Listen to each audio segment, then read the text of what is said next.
360 पे भी cos 1 देता है, लेकिन 0 पे साइन 0 वैल्यू देता है, 360 पे भी 0।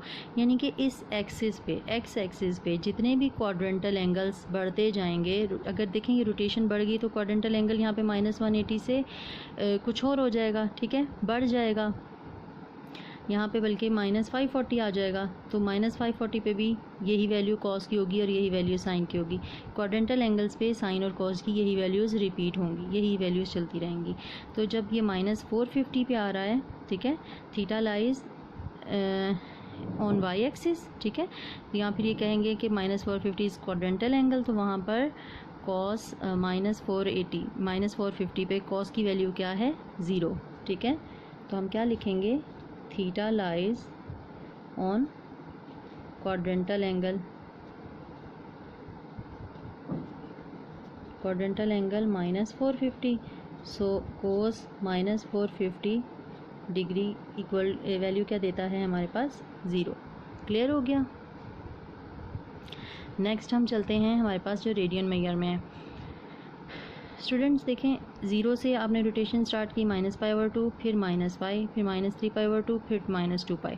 अगर एक्सिस पे, एक्स एक्सिस को देखें, हमारा क्वेश्चन एक्स एक्सिस के ऊपर ही चलेगा। किस तरीके से मैं आपको बताती हूँ। यहाँ से चला 1π, फिर यहाँ पर आया, कितना हो गया अभी तक, 2π, फिर यहाँ से चला, कितना हो जाएगा, -3π, ठीक है, फिर इसने यहाँ तक आया तो ये क्या हो गया, -4π, फिर ये यहाँ आया तो कितना हो गया, -5π, ठीक है, और फिर इसने यहाँ तक जब कंप्लीट किया तो यहाँ पर कितना आया, 5 के बाद 6π, ठीक है, फिर ये यहाँ आया -7π, और यहाँ तक आया, कितना हो गया, -8π, फिर इसकी रोटेशन यहाँ से यहाँ तक आई, तब हमारे पास आया -9π, -9π तक इसकी रोटेशन है, ठीक है। तो ये भी एक क्वाड्रेंटल एंगल तक आकर स्टॉप हुआ है। इसका इनिशियल पॉइंट देखें, ये था, और इसका ये टर्मिनल पॉइंट ये है। तो ये किस क्वाड्रेंटल एंगल पर आके स्टॉप हुआ है, -9π। तो ठीक है, हम क्या लिखेंगे, theta lies on quadrantal angle, ठीक है। और यहाँ पर आपने क्वाड्रेंटल एंगल की वैल्यूज़ वही वाली लिखनी है, 0, 1, और यहाँ पर है हमारे पास 0, -1, यहाँ पर है हमारे पास 1, 0, और यहाँ पर है हमारे पास -1, 0, ठीक है। तो टेंजेंट, अच्छा जी, एक और बात, यहाँ से तो हमें वैल्यूज़ मालूम हो रही हैं कॉस की और साइन की, ठीक है, जबकि हमें वैल्यू फाइंड आउट करनी है टेंजेंट की। तो we know that tangent theta is equals to sine theta over cos theta. तो आप साइन थीटा के ऊपर वैल्यू लगा देंगे, नीचे कॉस थीटा की वैल्यू लगा देंगे, ठीक है।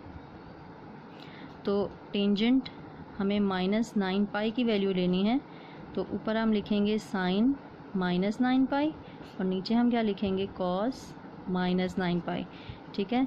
साइन -9π पर क्या वैल्यू देगा, आपको पता है, पहली वैल्यू कॉस की होती है, दूसरी वैल्यू साइन की होती है। तो इस क्वाड्रेंट में ये वाली वैल्यू है जो आपने यूज़ करनी है। तो साइन -9π हमारे पास है 0, और कॉस -9π है हमारे पास -1। 0 divided by something is always 0, तो वैल्यू आ गई आपके पास 0। आई होप कि आपको बहुत अच्छे तरीके से क्वेश्चन समझ में आ गया होगा। इसके रिमेनिंग पार्ट्स आपने खुद सॉल्व करने हैं। टेक केयर एंड अल्लाह हाफिज़। स्टूडेंट्स, एक क्वेश्चन जो है वो स्किप हो गया था मुझसे, क्वेश्चन नंबर 12, ठीक है। इसमें देखें cos 225 है, तो इसकी रोटेशन यहाँ 0, 90, 180, और ये ऑलमोस्ट यहाँ पर 200 समथिंग करके एंगल बन रहा है, ठीक है, यहाँ पर ये एंगल बन रहा है। अब हम चेक कर लेते हैं कि ये 180 से कितना ऊपर गया है। तो आप क्या करेंगे, 225 से सब्ट्रैक्ट कर लें 180, तो आपके पास आ गया 45 डिग्री। तो इट मीन्स कि यहाँ पर 180 में 45 ऐड करें तो आपका ये पूरा कंप्लीट एंगल बनता है। तो यहाँ पर एक राइट एंगल ड्रॉ कर ली हमने। राइट एंगल परपेंडिकुलर ड्रॉ करने से हमारे पास एक राइट एंगल ट्राइंगल बन गई, 90 के सामने वाली साइड हाइपोटेनियस, ठीक है। और ये थीटा आपने हमेशा एक्स एक्सिस के साथ अटैच करना है। तो थीटा जो कंसीडर किया हुआ है उसके सामने साइड है परपेंडिकुलर, जो बच गई है वो है बेस। और एक बात मैंने आपको बताई थी कि किसी भी राइट एंगल ट्राइंगल में 30-60 वाली तो बात आपको पता चल गई, जब एक 45 है तो दूसरा भी 45 है, क्योंकि किसी भी ट्राइंगल के तमाम एंगल्स का सम 180 होता है। तो यहाँ पर 45 है तो यहाँ पर भी 45 है, तो इट मीन्स कि ये आइसोसेलेस ट्राइंगल है जिसके दो एंगल सेम है। तो जितनी ये परपेंडिकुलर है, जितनी इसकी लेंथ है उतनी ही बेस की लेंथ होगी, 1 और 1। तो हाइपोटेनियस इसकी कंडीशन में आप कैसे फाइंड आउट करेंगे? By using Pythagoras theorem. आपने इसको खुद सॉल्व करना है। एक क्वेश्चन प्रीवियसली हमने किया है 45 डिग्री वाला, तो वहाँ पे हाइपोटेनियस हमारे पास आ जाएगा √2। जब हमने तीनों वैल्यूज़ फाइंड आउट कर ली इसकी, ठीक है, ट्राइंगल की तीनों वैल्यूज़ फाइंड आउट कर ली, तो उसके बाद आपने सबसे पहले लिखना है theta lies in which quadrant lie कर रहा है? Third quadrant. Theta lies in third quadrant, ठीक है। उसके बाद we know that cos theta is equals to base over hypotenuse. Clear हो गया?